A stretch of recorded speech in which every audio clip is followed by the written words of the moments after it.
तो तीन तीन क्रमागत सम संख्याओं का योग 54 है। इनमें सबसे छोटी संख्या ज्ञात कीजिए। क्या ये क्वेश्चन लग जाएगा?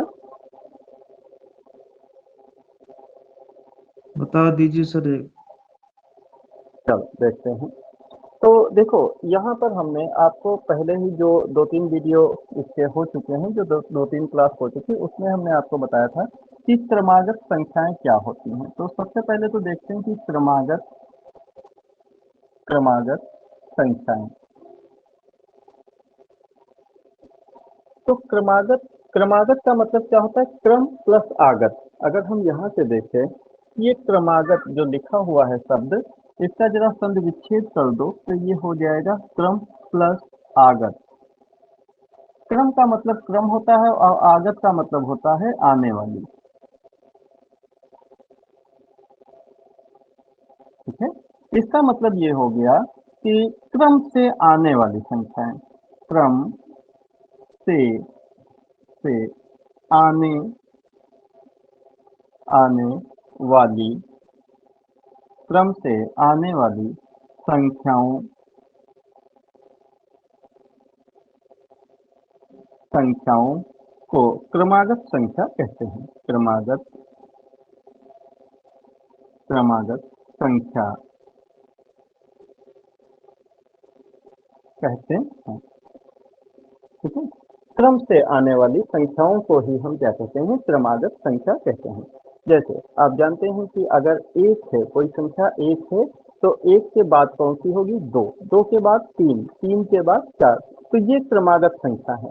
अगर हम यही संख्या एक से ना शुरू कर करके अगर हम ले लें 11, 11 से स्टार्ट करें, तो 11 के बाद 12, 12 के बाद 13, 13 के बाद 14, तो ये आपकी क्रमागत संख्याएं हो जाएंगी। मतलब लगातार एक के बाद एक जो आने वाली संख्याएं हैं, उन्हीं को हम क्रमागत संख्या कहते हैं।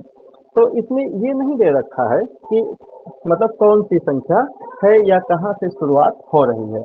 तो देखो, क्रमागत संख्याएं क्या होती हैं कि अगर पहली संख्या x है, तो दूसरी संख्या क्या हो जाएगी? x plus one. दूसरी संख्या क्या हो जाएगी? x plus one. तीसरी संख्या क्या हो जाएगी? x plus two.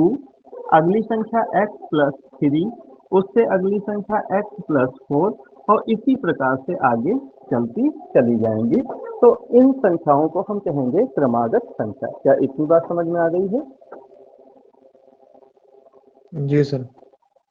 हाँ, मतलब पहली संख्या को अगर हम x मान लें, तो जब x में एक जोड़ दोगे तो अगली संख्या आ जाएगी, उसमें फिर एक जोड़ दोगे तो फिर इसमें एक जोड़ने का मतलब क्या है कि जब इसमें एक आप जोड़ोगे तो ये एक की जगह कितना हो जाएगा? दो हो जाएगा, तो x प्लस टू। इसमें फिर एक जोड़ दोगे तो एक जब इसमें जोड़ दोगे तो दो की जगह कितना हो जाएगा? तीन हो जाएगा, तो ये क्या हो जाएगा? x प्लस तीन। तो इसी प्रकार से x प्लस चार, x प्लस पाँच, ये क्रम से आपकी आने वाली संख्याएं हैं और इनको हम क्या कहते हैं? क्रमागत संख्याएं कहते हैं। ठीक है, अब इसके बाद हम देखते हैं, इसके बाद हम देखते हैं कि क्रमागत सम संख्या क्या होती है और क्रमागत विषम संख्या क्या होती है।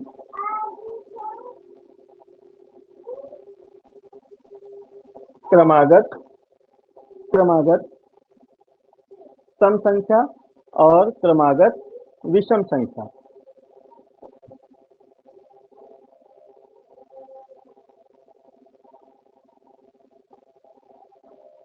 क्रमागत सम संख्या, क्रमागत सम संख्या। देखो, क्रमागत सम संख्या में क्या होता है कि अगर हम मान लें कि पहली सम संख्या कौन सी होती है? दो, तो अगली सम संख्या कौन सी होगी? चार, उसके बाद कौन सी होगी? छह, उसके बाद आठ होगी। मतलब इसमें दो दो का अंतर होता है। पहले जो संख्या है दो, दो के बाद फिर चार, तो चार और दो के बीच इसमें कितने का गैप है? दो का गैप होता है। तो अगर हम यहाँ पे अगर हम इसी क्रम को हम चलो कह दें कि आठ से शुरू करते हैं, तो अगर पहली सम संख्या मान लीजिए आठ है, तो आठ के बाद क्रम से आने वाली संख्याएं, सम संख्याएं कौन कौन सी होंगी? तो आठ के बाद क्या आएगी? दस आएगी, दस के बाद बारह, बारह के बाद चौदह, चौदह के बाद 16। मतलब हाँ, इसमें मतलब दो दो का अंतर होता है, इसमें दो दो का अंतर होता है। तो अगर हम पहली सम संख्या मान लो x मान लेते हैं, तो जो अगली हमारी सम संख्या होगी वो x प्लस 2 होगी, और उसके बाद हो जाएगी x प्लस 4, उसके बाद हो जाएगी एक्स x प्लस प्लस 6। 6। हाँ हाँ, मतलब इस प्रकार से इसमें क्या होगा, दो दो का गैप होगा। तो अगर केवल क्रमागत संख्या कह रहा है तो क्रमागत संख्या में एक एक का गैप होता है, यही आपको ध्यान रखना है। क्रमागत संख्या में एक एक का गैप होता है, मतलब पहली x है तो दूसरी x प्लस 1 होगी, अगली x प्लस 2, x प्लस 3, इस प्रकार से होंगी। लेकिन वही चीज अगर क्रमागत सम संख्या कह रहा है तो इसमें दो दो का गैप होगा, मतलब x तो x plus 2, x plus 4, x plus 6, इस प्रकार से इसमें दो दो का गैप होता है। अच्छा, अगर यही हम कहते हैं कि क्रमागत विषम संख्या, क्रमागत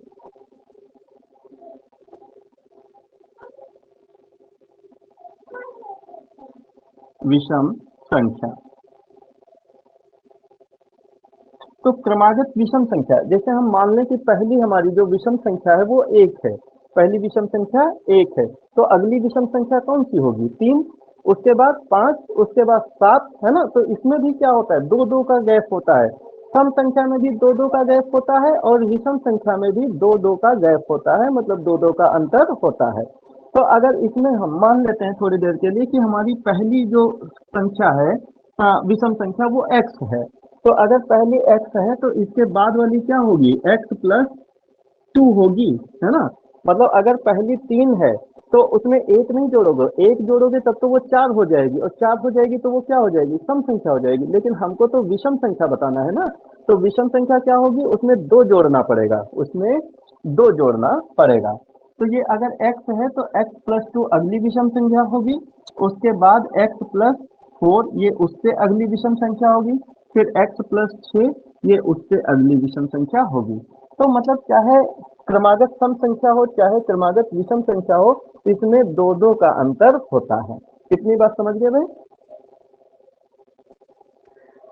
सर विषम संख्या जो आप लिखे हो सर, इसमें हाँ x1 होना चाहिए कि? हाँ, तो देखो अगर हम कहते हैं कि पहली संख्या हमारे पास 3 है, मान लीजिए कि ये पहली संख्या हमारे पास 3 है, ये कैसी है, विषम संख्या है। जी अच्छा, अगर आप कह रहे हैं कि अगली इसमें क्या करना चाहिए, 1 जोड़ देना चाहिए, तो 1 जोड़ दोगे तो ये क्या बन जाएगी, सर, सम बन जाएगी। ये सम बन जाएगी। लेकिन हमको क्या चाहिए, हमको विषम चाहिए, हमको तो ये जी क्रमागत विषम संख्या चाहिए। तो विषम संख्या चाहिए तो यहाँ एक जोड़ने से काम नहीं बनेगा, यहाँ पर आपको दो जोड़ना पड़ेगा। यहाँ कितना जोड़ोगे, दो जोड़ोगे, दो। तब ये अगली विषम संख्या आ जाएगी 5। जी समझ गए? हाँ, जी तो जी सर। चाहे आपका सम कहे चाहे विषम कहे, फॉर्मेट वही रहता है। फॉर्मेट वही रहता है, x x plus 2 x plus 4 x plus 6, x x plus 2 x plus 4 x plus 6। चाहे आपसे क्रमागत सम संख्या कहे चाहे क्रमागत विषम संख्या कहे। बताओ, समझ में आया? जी समझ गए। हाँ, तो अब देखो यहाँ से हम आपको क्वेश्चन बताते हैं। वैसे तो अगर एकेडमिक में आप जाते हैं तो एकेडमिक में तो चीज़ें बिल्कुल यूनिवर्सली जो ट्रूथ होती हैं उनको बताया जाता है, तो यहाँ पर इतने से काम चल जाता है। लेकिन वहाँ पर जो आपकी यूनिवर्सल ट्रूथ जो सम संख्या होती है वो सम संख्या होती है, सम संख्या होती है आपकी 2n, क्या कहते हैं इसको, 2n। और जो विषम संख्या होती है वो आपकी मानी जाती है,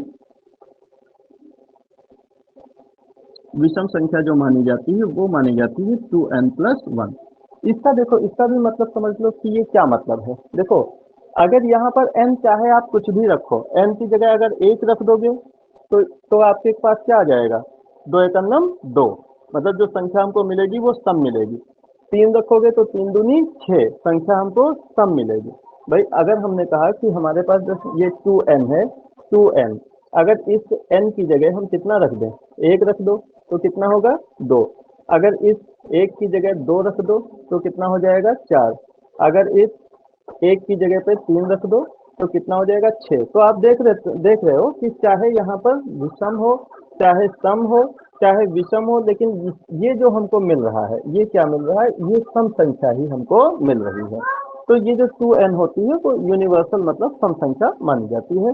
अच्छा यहाँ पर ऐसे ही क्या होगा, हाँ यहाँ पर 2n+1 जब किए तो 2n की वैल्यू तो ये आ रही है और इसमें हम एक और जोड़ रहे हैं, तो जब एक और जोड़ देंगे तो ये क्या हो जाएगा 3, विषम हो इसमें एक जाएगा और सर। जोड़ेंगे, हाँ ये सब विषम में चली जाएंगी, ये सब किसमें चली जाएंगी, विषम में चली जाएंगी ये चीज, ठीक है। लेकिन आप ये वाला सिर्फ याद रखेंगे क्रमागत सम संख्या, इससे आपका काम चल जाएगा।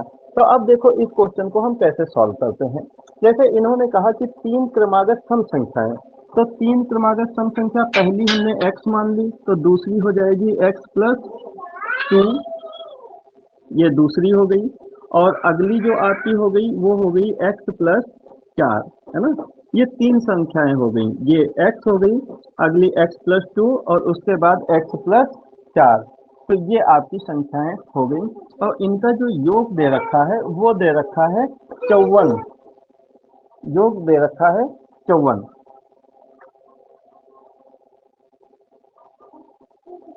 54। अब देखो यहाँ से x और x ये कितना हो जाएगा, तो ये हो जाएगा 3x प्लस ये 2 और यहाँ से 4 ये कितना हो जाएगा 6, तो ये हो जाएगा 3x+6, 3x+6 बराबर कितना हो जाएगा 54 हो जाएगा, 3x+6 बराबर 54। अब यहाँ पर देखो ये 6 को आप इस साइड लिए चले जाओ तो ये आपका हो जाएगा, दिख रहा है, दिख रहा है सर। तो यहाँ पर ये जो 6 को आप इधर ले जाओगे तो इधर बचेगा 3x इक्वल टू ये हो जाएगा 54, और ये 6 इधर प्लस का है तो जब बराबर के दूसरे साइड जाएगा दूसरे पक्ष में तो ये माइनस का 6 हो जाएगा। हाँ वेरी गुड, तो ये 3x बराबर हो जाएगा 54 में से 6 घटाओगे तो कितना बचेगा 48, है ना।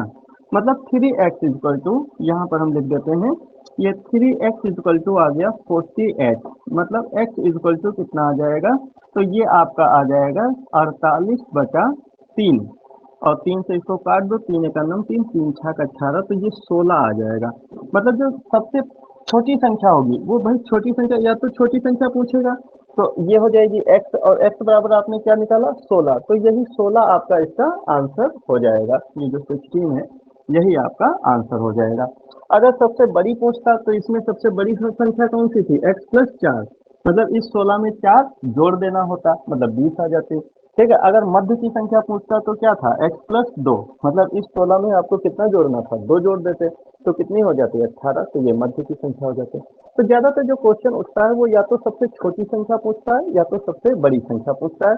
सबसे छोटी संख्या इसमें आपने x मानी थी और x का मान आ गया 16, तो यही 16 आपका आंसर हो गया। बताओ भाई समझ में आ गया।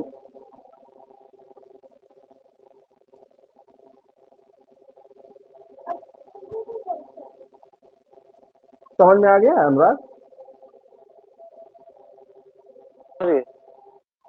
अच्छा तो अब इस पर आधारित क्वेश्चन आप लगाना, ठीक है। पीडीएफ हम भेज देंगे आपको, पीडीएफ भेज देंगे, ठीक है। तो इस पर आधारित क्वेश्चन लगाना, हाँ जो ना लगे वो कल हम डिस्कस करेंगे, ठीक है।